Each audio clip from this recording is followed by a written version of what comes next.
आज है 4 जून। चलिए आज की करंट अफेयर पर बात कर लेते हैं। तो पहला प्रश्न ये है कि हाल ही में चर्चा में रहा शब्द बायो कवर की सबसे सही व्याख्या निम्नलिखित में से कौन सा विकल्प करता है। ऑप्शन है, यह उत्तर भारत में फसलों में लगने वाले कीटनाशकों का उपचार करने हेतु एक तकनीक है। दूसरा ऑप्शन कह रहा है कि उत्तर भारत में चलने वाली ग्रीष्मकालीन क्षेत्रीय पवन से बचाव हेतु एक तकनीक है। तीसरा कह रहा है यह पुरानी डंप साइट से मीथेन उत्सर्जन को नियंत्रित करने हेतु एक तकनीक है। और चौथा और लास्ट ऑप्शन कह रहा है कि इनमें से कोई भी विकल्प सही नहीं है। तो इसका जो सही उत्तर है वो है सी, यानी कि यह पुरानी डंप साइट, यानी कि जो कचरा साइट होती है ना, जहाँ पर कचरा बहुत सारा इकट्ठा हो जाता है, वहाँ से बहुत ज़्यादा मीथेन का उत्सर्जन होता है। ठीक है, तो कह रहा है कि वहाँ से मीथेन उत्सर्जन को नियंत्रित करने हेतु एक तकनीक है। ठीक है, आगे आते हैं। देखो, बायोकवर मेथेनोट्रोपिक यानी कि मीथेन का उपयोग करने वाले बैक्टीरिया के विकास और बायोफिल्टर के रूप में कार्य करने के लिए इष्टतम स्थिति प्रदान करता है। इस प्रकार यह मीथेन को कार्बन डाइऑक्साइड में परिवर्तित करके मीथेन उत्सर्जन को नियंत्रित करता है। ठीक है, यानी कि मीथेन की जगह क्या उत्सर्जन होगा, किस चीज़ का? कार्बन डाइऑक्साइड का। अब देखो, जब कार्बन डाइऑक्साइड का उत्सर्जन होगा तो इसका एक इलाज हमारे पास ये होता है कि डंप साइट के आसपास ही हम पेड़ वगैरह लगा दें। ठीक है, अगर हम पेड़ वगैरह लगा देंगे डंप साइट के आसपास तो क्या होगा कि पेड़ कार्बन डाइऑक्साइड को जो है उसका अवशोषण कर लेंगे और उसकी जगह ऑक्सीजन का वो उत्सर्जन कर देंगे। ठीक है, तो इस प्रकार से हम कार्बन डाइऑक्साइड का एक निपटान का एक विकल्प ढूंढ सकते हैं, लेकिन मीथेन का हमें जो है विकल्प नहीं मिलता है। ठीक है, आगे। एशियाई देश द्वारा रूस के साथ परमाणु ऊर्जा पर समझौता कर मध्य एशिया का पहला परमाणु ऊर्जा संयंत्र के निर्माण की योजना पर कार्य करना शुरू किया है। किस मध्य एशियाई देश ने? ठीक है, तो ऑप्शन है ताजिकिस्तान, दूसरा है कजाकिस्तान, तीसरा है उज्बेकिस्तान और चौथा है किर्गिस्तान। तो इसका जो सही उत्तर है वो है सी, यानी कि उज्बेकिस्तान। देखो, भारत के ऊपर देखो, ये कजाकिस्तान है, ये किर्गिस्तान है, ये है उज्बेकिस्तान। उज्बेकिस्तान की राजधानी है ताशकंद। ठीक है, ये है तुर्कमेनिस्तान और ये है ताजिकिस्तान। ठीक है, तो उज्बेकिस्तान है ना, जो उज्बेकिस्तान और रूस के बीच में समझौता हुआ है और रूस क्या करेगा कि उज्बेकिस्तान में एक परमाणु संयंत्र बनाएगा। ठीक है, तो देख लेते मध्य एशिया के पहले परमाणु ऊर्जा संयंत्र के निर्माण की योजना के साथ अपने परमाणु ऊर्जा सहयोग को फिर से शुरू किया है। किसने शुरू किया है? उज्बेकिस्तान ने। दूसरा देखो, रूस उज्बेकिस्तान में एक छोटा परमाणु ऊर्जा संयंत्र बनाएगा, जो सोवियत संघ के बाद के मध्य एशिया में इस तरह की पहली परियोजना है।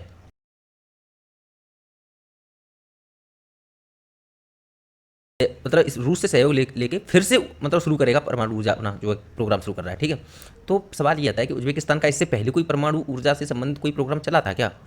तो नहीं चला था। जब कुछ ज़्यादा प्रोग्रेस नहीं हुई है, लेकिन जब उज्बेकिस्तान किसके अंतर्गत था, जब यूएसएसआर का भाग था उज्बेकिस्तान, तब चला था। ठीक है, तो मध्य एशिया में अभी कोई परमाणु संयंत्र नहीं है, लेकिन यूएसएसआर के पास तो थे। तो जब ये उज्बेकिस्तान इसका पार्ट था तब तो भाई उसका था ही। ठीक है, अब सवाल ये बनता है कि यूएसएसआर जब विघटित हुआ, देखो एक बात हमें पता है कि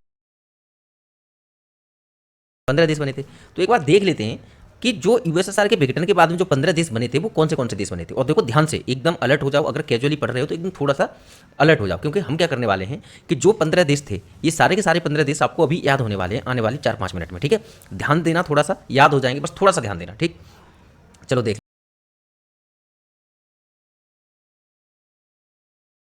एशियन कंट्रीज को किसको देखेंगे? Central Asian countries. क्या आपको इनके बारे में पता है? Central Asian countries, central Asian countries 5 देश हैं, पता है हमें कौन कौन से देश हैं? देखो, ये हम इस वाले भाग की बात कर रहे हैं, ये ईरान इसमें नहीं है, हम इस, ये अफगानिस्तान भी इसमें नहीं है, हम इस वाले भाग की बात कर रहे हैं, इस वाले भाग की। ठीक है, देखो इधर कौन सा है। एक है कजाकिस्तान, दूसरा है उज्बेकिस्तान, क्योंकि उज्बेकिस्तान में परमाणु संयंत्र का निर्माण किया जा रहा है रूस के सहयोग से। ठीक है, इसको याद रखना। तीसरा है तुर्कमेनिस्तान और चौथा है किर्गिस्तान और पांचवा है ताजिकिस्तान। कजाकिस्तान की जो राजधानी है वो है अस्ताना, राजधानी है वो है ताशकंद। क्या है?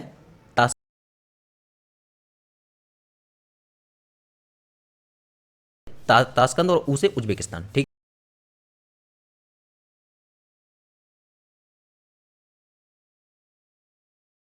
तुर्कमेनिस्तान की राजधानी क्या है? असगाबाद। ठीक है, अब ऐसे इसको याद कर सकते हो कि तुर्क, तुर्क कौन थे? वो जो घुड़सवारी करके युद्ध किया करते थे।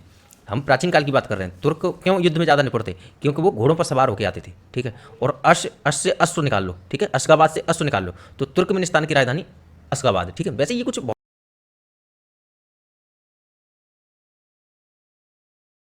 ठीक है, उज्बेकिस्तान की राजधानी ताशकंद और तुर्कमेनिस्तान की राजधानी अशगाबाद, ठीक है। और कजाकिस्तान की राजधानी तो सबको याद ही रहती है, अस्ताना, ठीक है। अब एक बार इधर देखो, ये है किर्गिस्तान। किर्गिस्तान, किर्गिस्तान की राजधानी बिश्केक, ठीक है। किर्गिस्तान मतलब बिश्केक, ठीक है। और ये है दूसरा, दूसरा है ताजिकिस्तान। ताजिकिस्तान की राजधानी है दुशांबे। क्या है? ताजिकिस्तान की राजधानी दुशांबे। ये कौन से देश हैं? ये हैं सेंट्रल एशियन कंट्रीज, जो कि 5 हैं। अब एक बार आंख बंद करके खुद से लर्न करके देखो कि क्या आपको पांचों के पांचों देश याद हुए। देखते हैं एक बार, कजाकिस्तान, उज्बेकिस्तान, तुर्कमेनिस्तान, ताजिकिस्तान और जो है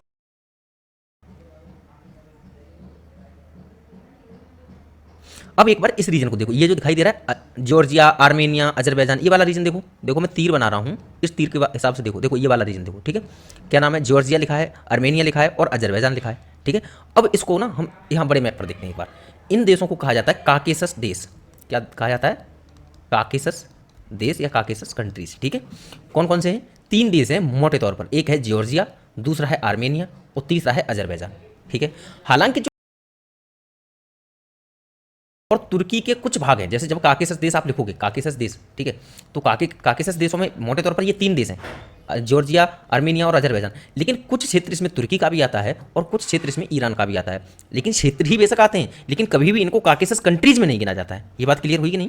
अब देखो, जॉर्जिया की जो कैपिटल है वो क्या है? तिबिलिसी, ठीक है। और आर्मेनिया की जो कैपिटल है वो क्या है? येरेवन। और अजरबैजान की कैपिटल है वो है बाकू, ठीक है। और जो बाकू अजरबैजान की कैपिटल है वो कैस्पियन सागर के तट पर अवस्थित है। क्या देख पा रहे हो आप लोग?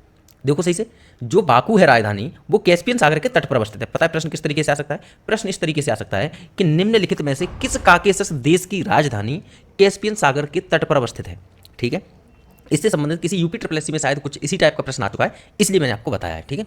और इन तीनों की आपको राजधानी क्लियर होगी। यानी कि अभी हमने क्या क्या समझा? अभी हमने समझा 5 सेंट्रल एशियन कंट्री समझे और 3 हमने वो देश समझे काकेसस देश समझे, ठीक है। अब काकेसस देश एक बार याद कर, जॉर्जिया है, आर्मेनिया है और अजरबैजान है।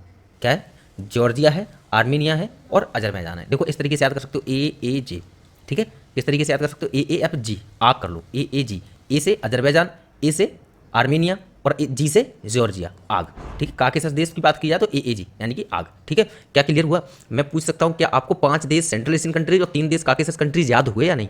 मन में एक बार रोक दो वीडियो को और मन में एक बार सोच के देखो कि ये 8 के 8 देश आपको याद हुए या नहीं, ठीक है। अब आगे बढ़ते हैं अब एक बार इधर देखो। अब हम देखने वाले हैं इस रीजन को। ये वाला रीजन देखो, ये रीजन दिखाई दे रहा है आपको? ये क्या है? ये है आपका बाल्टिक देश। क्या है ये? बाल्टिक देश, बाल्टिक देश, ठीक है। बाल्टिक कंट्रीज हैं, देख लेते हैं एक बार इनको। बाल्टिक कंट्रीज का हमने क्या किया कि थोड़ा सा मैप बड़ा किया है। और ये वाला जो सागर है ना, ये वाला सागर, इधर देखो, इस सागर का नाम क्या है? इस सागर का नाम है बाल्टिक सागर, ठीक है। और ये जो है आपका एस्टोनिया, यहाँ पर देखो, ये एस्टोनिया, ये जो रूस है, ये वाला रेड कलर का रूस है, ठीक है। तो ये देखो जो नारंगी कलर का है हल्का, ये क्या नाम है इसका? एस्टोनिया है। एस्टोनिया के जस्ट ऊपर ये पानी की खाड़ी दिखाई दे रही है। इस स्टेट का नाम क्या है? इस गल्फ का नाम क्या है? सॉरी, इस गल्फ का नाम है फिनलैंड की गल्फ, यानी कि गल्फ ऑफ फिनलैंड या फिनलैंड की खाड़ी, ठीक है। और हमने बताया था आपको ए ला ली, ये इस तरीके से हमने बताई थी ट्रिक कि नॉर्थ टू साउथ याद कैसे करोगे आप? जो बाल्टिक कंट्रीज हैं उनको ए लाली, यानी कि ई से एस्टोनिया, ला से लाटविया और ली से लिथुआनिया, ठीक है। यानी कि एस्टोनिया, लाटविया और लिथुआनिया याद रखोगे ना। और एस्टोनिया की जो राजधानी है वो है तल्लीन, और लाटविया की राजधानी है रीगा, और लिथुआनिया की राजधानी है वलनस, ठीक है, या विलनियस बोलते हैं इसको, ठीक है।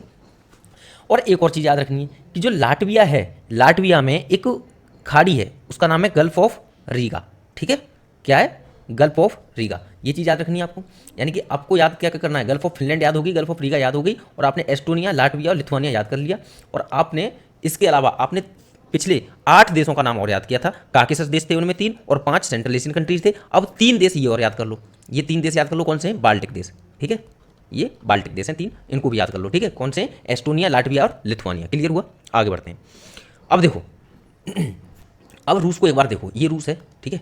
ये देखो, ये रेड कलर है, समझ में नहीं आएगा। ये देखो, ये रूस है, ठीक है। और ये यूरोप है इधर वाला, ठीक है। तो अब देखो, रूस और यूरोप का ये वाला जो क्षेत्र है ना, ये वाला क्षेत्र हम इसको देखने वाले हैं, ठीक है। ध्यान से देखना। देखो इधर देखो, ये रूस है। रूस के बगल में आपने एक देखा होगा बेलारूस, पता है? ये बेलारूस है, ठीक है। और बेलारूस के जस्ट नीचे आपको पता है यूक्रेन है। इसकी चर्चा हमने की हुई है कई बार, मैप पर भी देखा है, ठीक है। तो देखो, एक है बेलारूस, एक है यूक्रेन, और यूक्रेन के ठीक वेस्ट में एक देश है जिसका नाम है माल्डोवा और जिसकी राजधानी है चिसनाव, ठीक है। 3 देश हमने देखे, बेलारूस, यूक्रेन और माल्डोवा। और एक तो रूस है ही। अब देखो हमने क्या क्या देखा, देखो एक देखा रूस, ठीक है, एक देखा बेलारूस, ठीक है, बेलारूस, ठीक है, एक देखा यूक्रेन, ठीक है, यूक्रेन, ठीक है, यूक्रेन, और एक हमने क्या देखा, मालडोवा, ठीक है। हमने इन 4 देशों को देखा, देखा कि नहीं देखा। अब याद रखो हमेशा कि जो यूएसएसआर टूटा था तो ये 4 देश थे, ये 4 देश भी टूटे थे। बात क्लियर हुई या नहीं? एक तो रूस, एक बेलारूस, एक यूक्रेन और एक मालडोवा, ये 4 देश थे जो यूएसएसआर के टूटने पर ये चारों देश भी टूटे थे। ये बात याद रख लेना, ठीक है। रूस के बारे में तो आपको पता ही है, और बेलारूस क्योंकि रूस है और उसी से बेलारूस बना है, और फिर यूक्रेन और एक मालडोवा, ये आपको याद रखना है, ठीक है। 4 देश कंप्लीट हुई है, रूस, बेलारूस, यूक्रेन और मालडोवा। क्लियर हुआ? और इसके अलावा बाल्टिक देश, ये देखो बाल्टिक देश कौन से? Estonia, Latvia, Lithuania. मध्य एशियाई देश आपको पता है, कजाकिस्तान, किर्गिस्तान, ताजिकिस्तान, तुर्कमेनिस्तान और उज्बेकिस्तान। काकेशस देश पता है आपको, आर्मेनिया, अजरबैजान और जॉर्जिया। और जो तुर्की और ईरान है, इनके कुछ क्षेत्र शामिल हैं काकेशस देशों में, लेकिन जो यूएसएसआर टूटा था उसमें शामिल नहीं है। अब देखो, एक ये हमने कुछ अन्य देश कौन से देखे थे? रूस, यूक्रेन, बेलारूस और मालडोवा। अब देखो ये हो गए 4 देश, 4 देश ये हो गए, और काकेशस देश कितने हो गए? 3 हो गए। मध्य एशियाई देश कितने हो गए? 5 हो गए, यानी कि सेंट्रल एशियन कंट्रीज 5 हो गए। और बाल्टिक देश कितने हो गए? 3 हो गए। अब गिन लो, 5 और 3 8, 8 और 3 11, 11 और 4 15। जी हाँ, यूएसएसआर जब टूटा था तो यही 15 देश थे यूएसएसआर के टूटने से पहले, ठीक है। कब टूटा था यूएसएसआर? बात है 24 दिसंबर 1991। जी हाँ, 24 दिसंबर 1991 की बात है, जब यूएसएसआर को तोड़ने की ऑफिशियली घोषणा की गई थी। आधिकारिक तौर पर यूएसएसआर को भंग घोषित कर दिया गया था, ठीक है। और अगली बात आती है 25 दिसंबर 1991 की, जब यूएसएसआर का जो झंडा था ना, जिसपे हथौड़ा और दरांती ये सब छपे हुए थे, तो इसको उतार दिया गया था और जो रूस का झंडा है वो चढ़ा दिया गया था। बात क्लियर हुई? देख लेते हैं एक बार यूएसएसआर टूटने से पहले किस तरीके का दिखता था। देखिए, ये था, आधे एशिया में फैला हुआ प्रतीत होता था ये यूएसएसआर, ठीक है। ये था यूएसएसआर। इसमें कुल 15 देश थे। 15 देशों के नाम एकदम याद कर लेना, जिस तरीके से मैंने अभी याद कराए हैं आपको उसी तरीके से याद कर लेना। याद करना काफ़ी आसान हो जाएगा, ठीक है। ये बात क्लियर हुई? और बाकी की आप अगर देशों की जो सीक्वेंस देखना चाहेंगे कौन सा देश कहाँ पर है, तो ये नाम भी लिखे हुए हैं इनके, और नंबरों के हिसाब से देख लेना कि भाई 2 नंबर पर क्या है? एस्टोनिया। तो यहाँ पर देख लो 2 नंबर कहाँ है? यहाँ पर भाई ये रहा एस्टोनिया, ठीक है। क्लियर हुई बात? आगे बढ़ते हैं आप। अगला प्रश्न कह रहा है कि हाल ही में राष्ट्रीय सांख्यिकी संगठन के अंतिम आंकड़ों के अनुसार वित्त वर्ष 2023-24 में अर्थव्यवस्था की वृद्धि दर कितनी रही है? ऑप्शन है 6.2%, दूसरा है 7.2%, फिर है 8.2%, फिर है 9.2%। इसका जो सही उत्तर है वो है सी, यानी कि 8.2%, ठीक है। देख लेते हैं आगे। देखो, एक और होता है, आपको पता है कि इनमें ना अर्थव्यवस्था में आपको पता है 3 सेक्टरों में डिवाइड किया जाता है मोटे तौर पर। एक होता है प्राइमरी सेक्टर, ठीक है, दूसरा होता है सेकेंडरी सेक्टर, ठीक है, और तीसरा होता है टर्सरी सेक्टर, ठीक है, ठीक है। अब देखो, जो प्राइमरी सेक्टर है यानी कि प्राथमिक क्षेत्र है, उसने जो ग्रोथ रेट दर्ज की है 2023 में वो कितनी हुई है? उसकी 2.1%, ठीक है। ये याद करना है, कर लेना, ये पूरी चार्ट याद रखनी है। और जो सेकेंडरी सेक्टर है उसकी ग्रोथ रेट कितनी रही है? 9.7%, ठीक है। और जो टर्सरी सेक्टर है उसकी कितनी रही है? उसकी रही है 7.6%। क्या ये बात क्लियर हुई? अब एक और चीज़ देखो कि जो प्राइमरी सेक्टर है उसका जो परसेंटेज है, जो अर्थव्यवस्था में उसका योगदान है, वो कितना है? वो है 19.6%। इसको भी याद रखना है। जो सेकेंडरी सेक्टर है उसका है 25.7%। इसको भी याद रखना है। और जो टर्सरी सेक्टर है उसका है 54.7%। इसको भी याद रखना है। अब पता है किस तरीके से आ सकता है कि अर्थव्यवस्था में योगदान के आधार पर निम्नलिखित को क्रम से लगाओ। छोटे से बड़ा या बड़े से छोटा लगा सकता है, मतलब सबसे अधिक से सबसे कम या सबसे कम से सबसे अधिक लगवा सकता है। और वैसे ही जो जीडीपी की वृद्धि दर है, यानी कि जो ग्रोथ रेट है, उसके आधार पर भी कह सकता है कि इसको लगाओ क्रम से, कि सबसे अधिक वृद्धि दर किसकी है, सबसे कम किसकी है, उसके हिसाब से। यानी कि आपको हो सकता है ये असेंडिंग या डिसेंडिंग ऑर्डर में लगवा सकता है, ठीक है। ये तो नॉर्मल रहा। दूसरा क्या? दूसरा ये कि इन्हीं फैक्ट्स और इन्हीं डाटा को लेकर के ये स्टेटमेंट भी बना सकता है, ठीक है। स्टेटमेंट किस तरीके से बना सकता है? स्टेटमेंट इस तरीके से बना सकता है कि 2023-24 में प्राथमिक सेक्टर द्वारा प्राप्त जो ग्रोथ रेट है वो द्वितीयक सेक्टर से अधिक रही है। इस तरीके से बना सकता है, जो कि गलत है, ठीक है। या फिर इस तरीके से बना सकता है कि द्वितीयक सेक्टर द्वारा प्राप्त ग्रोथ रेट 2023-24 की जो वित्त वर्ष है उसमें प्राथमिक सेक्टर तथा तृतीयक सेक्टर दोनों से अधिक है, ठीक है। इस तरीके से भी पूछ सकता है। तो आपको सही से चुनाव करना है, ठीक है। अब बढ़ते हैं आगे। देखो, भारतीय रिजर्व बैंक ने 2023-24 में भारतीय अर्थव्यवस्था की विकास दर 7.6% रहने का अनुमान लगाया था, लेकिन 2023-24 में 8.2% की अप्रत्याशित, यानी कि मतलब जिसके बारे में सोचा ना गया हो कि ऐसा भी हो सकता है, अप्रत्याशित रूप से उच्च विकास दर दर्ज की गई है, ठीक है। इसको एनएसओ यानी कि राष्ट्रीय सांख्यिकी संगठन द्वारा जारी किया जाता है, नेशनल स्टैटिस्टिकल ऑर्गेनाइजेशन द्वारा, ठीक है। आगे बढ़ते हैं। अगला प्रश्न कह रहा है कि संयुक्त राष्ट्र सुरक्षा परिषद द्वारा निम्नलिखित में से किस मध्य पूर्व एशियाई देश से संयुक्त राष्ट्र सहायता मिशन यानी UNAMI, इसको क्या बोलेंगे? इसको बोलेंगे यूनाइटेड नेशंस असिस्टेंस मिशन, ठीक है, को समाप्त करने की घोषणा की गई है। ऑप्शन है ईरान, सीरिया, इराक या अफगानिस्तान। तो इसका जो सही उत्तर है वो है सी, यानी कि इराक, ठीक है। अब एक बार देख लेते हैं, संयुक्त राष्ट्र सुरक्षा परिषद ने संयुक्त राज्य अमेरिका के नेतृत्व वाले आक्रमण के बाद 2003 में स्थापित इराक में संयुक्त राष्ट्र सहायता मिशन 2003 में स्थापित किया गया था, ठीक है, को समाप्त करने की मंजूरी दी है। हालांकि यह मिशन 31 दिसंबर 2025 तक कार्य करता रहेगा। उल्लेखनीय है कि इस मिशन की स्थापना इराक अमेरिका संघर्ष के बाद के मानवीय और पुनर्निर्माण प्रयासों के समन्वय तथा इराक में एक प्रतिनिधि सरकार को बहाल करने में मदद करने के लिए की गई थी, ठीक है। अब सवाल ये उठता है कि यूएस ने इराक पर आक्रमण क्यों किया था, यानी कि युद्ध हुआ ही क्यों था। तो देखो, इसकी कहानी तो बहुत बड़ी है, लेकिन शॉर्ट में एक चीज़ समझो कि मिडिल ईस्ट में अभी तक ऐसा नेता नहीं हुआ है, मिडिल ईस्ट में अभी तक ऐसा नेता नहीं हुआ है जैसा 2000 के दशक में एक नेता हुआ था जिसका नाम था सद्दाम हुसैन। क्या नाम था? सद्दाम हुसैन। बहुत ताकतवर नेता था, इतना ताकतवर नेता था कि बहुत ही ज़्यादा ताकतवर नेता था, बहुत बड़ा लीडर था, ठीक है, सद्दाम हुसैन। सद्दाम हुसैन इराक पर शासन करते थे और पता है यूएस ने इस आधार पर इराक पर हमला किया था कि जो इराक है वो जैविक हथियार बना रहा है, जैविक हथियार बना रहा है और बहुत कुछ ऐसे हथियार बना रहा है जो आगे दुनिया के लिए विनाशक सिद्ध हो सकते हैं। इस आधार को लेके जो यूएस है, यूएस ने अपने जो सहयोगी हैं जैसे पोलैंड हुआ और जैसे कि यूके हुआ, इनको लेकर के और इस पर आक्रमण कर दिया था इराक पर, ठीक है। तो उसी के चक्कर में जब इन्होंने आक्रमण किया तो उसके बाद में मानवीय अधिकारों की रक्षा के लिए जो यूएन का जो एक मिशन चल रहा था इसमें जो 2003 में स्थापित किया गया था उसको अभी समाप्त किया गया है, ठीक है।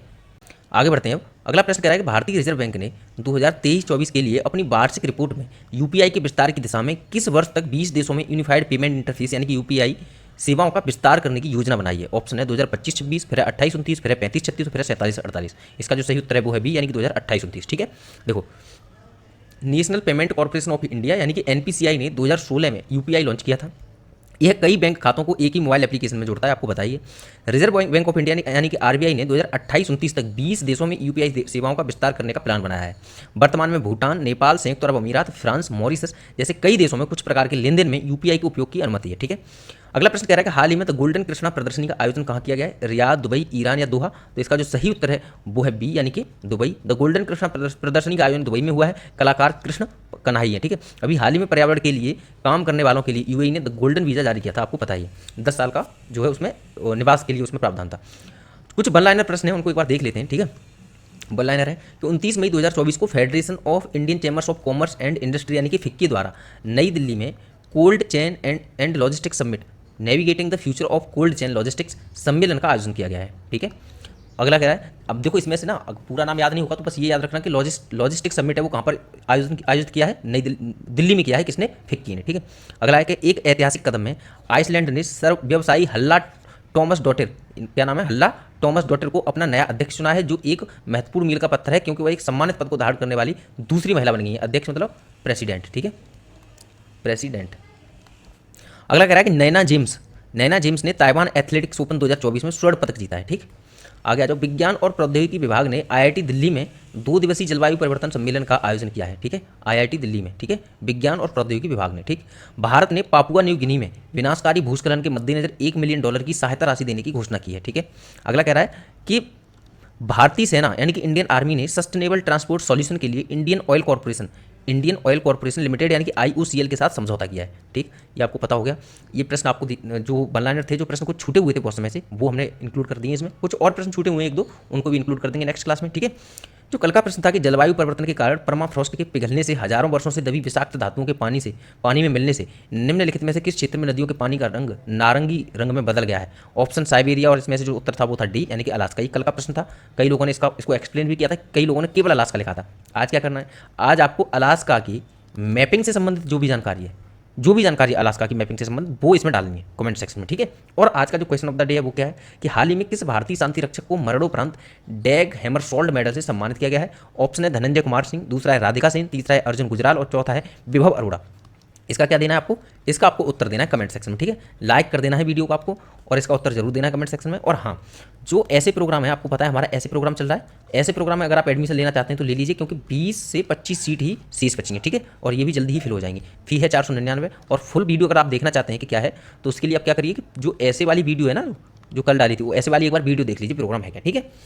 तो और हाँ, एक और बात, कल मैंने एक प्रश्न दिया था जिसमें ये कहा था कि इस पर आपको एक्सप्लेन करना है। उस पर जो इतना अच्छा एक्सप्लेन किया है आप लोगों ने, वाकई काबिल तारीफ़ है, तो उसके लिए क्या करूँगा मैं कि या तो उसके लिए कल वाली क्लास को मैं लेके आऊँगा, क्योंकि अभी उसमें और लोग मतलब अपने अपने जो है विचार शेयर कर रहे हैं। तो मैंने सोचा, क्योंकि वीडियो पूरी तरीके से भी सारे लोगों ने नहीं देखी है, तो उसमें और विचार शेयर कर रहे हैं, तो मैं सोच रहा था ज़्यादा से ज़्यादा लोगों के विचार आ जाए, तभी उस मतलब जो है स्क्रीनशॉट को लेके आऊँ कि किसने क्या कहा है। ठीक है, बहुत अच्छे अच्छे विचार दिए हैं। तो मैं क्या करूँगा कि या तो उसकी एक अलग ही वीडियो बना दूंगा जिसमें ये बताऊंगा कि मेंस का आंसर लिखेंगे कैसे। ठीक है, क्या अप्रोच रहनी चाहिए मेंस का आंसर लिखते समय, और इस जो क्वेश्चन को हमने दिया था आपको उसमें क्या अप्रोच रहनी चाहिए कि मतलब महिलाओं को जो लीव दी गई थी, तो उनको जो मंथली लीव दी गई है वो मतलब पॉजिटिव और नेगेटिव किस तरीके से प्रभावित करेगी महिलाओं के जीवन को और महिलाओं के भविष्य को, और उसके अलावा हमें क्वेश्चन के उत्तर में किस तरीके से जाना है, हमें उसका जो जो फाइनली कंक्लूजन देना है वो किस तरीके से देना है। हम इस पर या तो एक वीडियो ही बना देंगे और या फिर जो नेक्स्ट वीडियो आएगी उसमें ही इंक्लूड कर देंगे। ठीक है, तो आज की क्लास में इतना ही। Thank you so much.